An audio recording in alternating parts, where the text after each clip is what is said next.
ನಮಸ್ಕಾರ ವೀಕ್ಷಕರೇ, ಸುಪ್ರಭಾತ. ನಿಮ್ಮೆಲ್ಲರಿಗೂ ನಿಮ್ಮ ನೆಚ್ಚಿನ ಅಚ್ಚುಮೆಚ್ಚಿನ ಸ್ತ್ರೀ ಎಲೈಟ್ ಇಮಿಟೇಷನ್ ಜ್ಯುವೆಲರಿ ಅರ್ಪಿಸುವ ಬೃಹತ್ ಬ್ರಹ್ಮಾಂಡ ಕಾರ್ಯಕ್ರಮಕ್ಕೆ ಪ್ರೀತಿಯ ಅತ್ಯಾತ್ಮೀಯ ಸ್ವಾಗತ, ಸುಸ್ವಾಗತ. ಚಟಗಳನ್ನ ಬೆಳವಣಿಗೆಯಲ್ಲಿ ಚಿವುಟದಿದ್ದರೆ ಅವು ಅಗತ್ಯಗಳಾಗಿ ಬೆಳೆದ್ಬಿಡತ್ವೆ ಅಂತ ಹೇಳ್ತಾರೆ. ಅದಕ್ಕೆ ಅಲ್ವೇ ಹೇಳೋದು ದುಶ್ಚಟದಿಂದ ದೂರವಿರಿ ಅಂತ. ಹೀಗಂತ ನಮ್ಮ ಗುರುಗಳು ಕೂಡ ಆಗಾಗ್ಗೆ ಹೇಳ್ತಿರ್ತಾರೆ ಅಲ್ವಾ.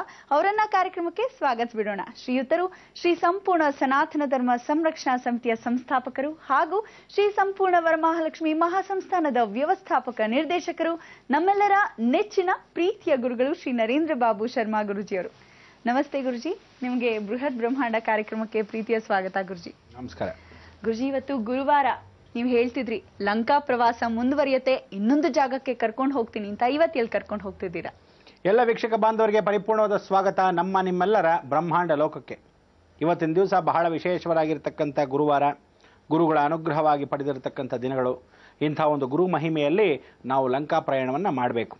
ಈ ಲಂಕಾ ಪ್ರಯಾಣವನ್ನು, ಅಂದಿನ ಲಂಕೆ ಪರಿಪೂರ್ಣತೆಯನ್ನು ಹೊಂದಿರತಕ್ಕಂಥದ್ದು ಹೇಗೆ ಅಂದರೆ, ಸಾಕ್ಷಾತ್ ಮಂಡೋದರಿಗೆ ಸಿಕ್ಕಿರ್ತಕ್ಕಂಥ ಆ ಡಬ್ಬಿಯನ್ನು ಮಾಯಾಲೋಕಕ್ಕಿಂತ ಆ ಮಾಯಾವಿಗಳಾಗಿರ್ತಕ್ಕಂಥ ರಾಕ್ಷಸರ ಮುಖಾಂತರವಾಗಿ ಸಮುದ್ರದ ಆ ಪಾರದಲ್ಲಿ ಕರ್ಕೊಂಡು ಹೋಗಿ ಅದನ್ನು ಹೂತುಬಿಡಿ ಅಂತ ಹೇಳಿರ್ತಾಳೆ. ಅದಕ್ಕೋಸ್ಕರ ಶಾಪಗ್ರಸ್ತರಾಗಿರ್ತಕ್ಕಂಥ ವಿಶೇಷ ಅಲ್ಲಿಂದ ಎತ್ಕೊಂಡೋಗಿ ಹೂತು ಬಿಟ್ಟಾಗ ರಾವಣನಿಗೆ ಗೊತ್ತಿಲ್ಲದೆ ವಿಶೇಷವಾಗಿ ಈ ಪೆಟ್ಟಿಗೆ ಹೊಟ್ಟೋಗಿರುತ್ತೆ. ತದನಂತರ ನಾರದ ಮಹಾಮುನಿಗಳು ಅಲ್ಲಿ ಬಂದು ವಿಶೇಷವಾಗಿರ್ತಕ್ಕಂಥ ಒಂದು ಸಂಕೀರ್ತನವನ್ನು ಹಾಡಿ ಜನಕ ಮಹಾರಾಜನಿಗೆ ಹೇಳ್ತಾರೆ, ಜಗತ್ತಲ್ಲಿ ಭೂಮಿಯ ಪೂಜೆಯನ್ನು ಮಾಡಬೇಕು, ನೀ ಭೂಮಿಯ ಪೂಜೆಯನ್ನು ಮಾಡಿದಾಗ ನಿನಗೆ ಸಂತಾನ ಅಭಿವೃದ್ಧಿ ಆಗತ್ತೆ ಅಂತ ವಿಚಾರ. ಅದಕ್ಕೆ ಭೂಮಿಯನ್ನು ಪೂಜೆಯನ್ನು, ನೇಗಿಲ ಪೂಜೆಯನ್ನು ಮಾಡ್ತಾರೆ.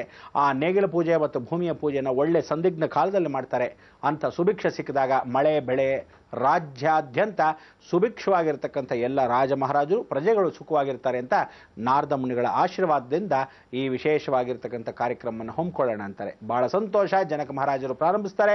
ಆ ಭೂಮಿಯನ್ನು ಪೂಜೆ ಮಾಡೋಕ್ಕೋಸ್ಕರ ವಿಶೇಷವಾಗಿ ಅವರ ನೇಗಿಲನ್ನು, ಆ ಹಸುವನ್ನು, ಗೋ ಪೂಜೆಯನ್ನು, ಈ ಯಾತ್ರೆಯನ್ನು ಪರಿವರ್ತನೆ ಮಾಡ್ಕೊತಾ ಬರ್ತಾರೆ.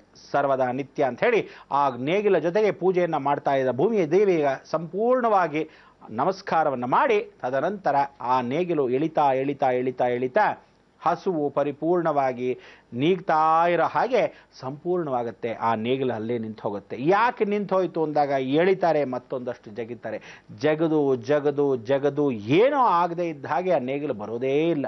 ಬರೆದಿದ್ದ ಸಮಯದಲ್ಲಿ ಏನೋ ಸಿಕ್ಕಾಕೊಂಡಿದೆ. ಆಗದು ನೋಡಿ ಎಂದಾಗ ಆಗಿದ್ದಾಗ ಸಣ್ಣದಾಗಿರ್ತಕ್ಕಂಥ ಪೆಟ್ಟಿಗೆ ದೊಡ್ಡದಾಯಿತು. ಆ ಪೆಟ್ಟಿಗೆ ಒಳಗೆ ಏನಿದೆ ಅನ್ನೋದು ನೀವೇ ನೋಡಿ ಖುದ್ದಾಗಿ ನೋಡತಕ್ಕಂಥ ಆಶಯವನ್ನು ಇಟ್ಕೊಳ್ಳಿ. ಅದಕ್ಕೋಸ್ಕರ ಆ ಯಾತ್ರೆಗೆ ಹೋಗೋಣ, ಬನ್ನಿ ವೀಕ್ಷಕ.